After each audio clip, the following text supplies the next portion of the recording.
Ladies and gentlemen, Hamjambo.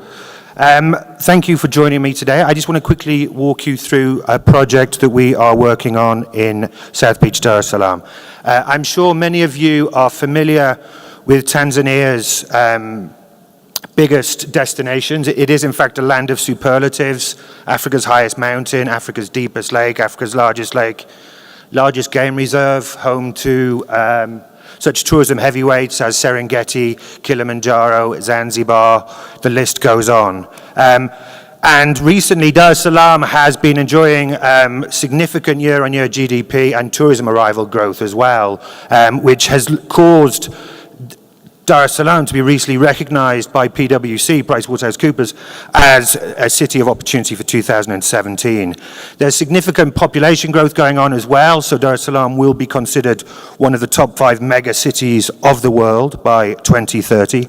And yet the situation that we see at the moment is that there's very limited branded hotel supply in Dar es Salaam, and as the learned gentleman who preceded me suggested, not much in the pipeline either. What there is generally economy and mid-range product.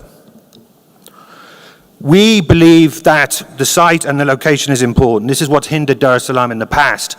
And we have identified a site about 25 kilometers from the CBD, a magnificent site, beach, very unique freshwater lagoon right in the middle, on-site airstrip, so you can access all of East Africa.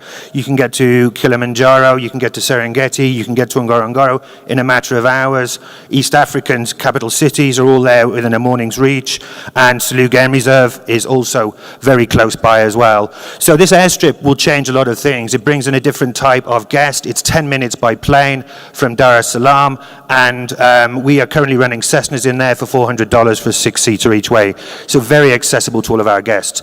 We also consider this to be a fairly broad project in terms of appeal. It's not just about a city site, there's also market segments such as beach, such as resort, and lifestyle as well that can be factored into it. And with an 8-hectare demise inside the actual site itself, there is a lot of room for a very upscale product. And we've thrown in a series of residences and apartments as well to further broaden the inventory. This is the latest render of the master plan that we've done. We're working with an award-winning architectural practice in Madrid on this, and we have secured the land. We've already done the due diligence on the land titles. We have planning permissions in place, and we are currently working on feasibility studies. I have myself compiled some figures on these because I have a background in hospitality, and I'm happy to share some basic parameters on space programs, on indicative building costs, and a 5-year P&L growth if anybody's interested. Ultimately, I have to finish now. Ultimately, we are here because we're interested in working with an upscale brand on the management of this hotel.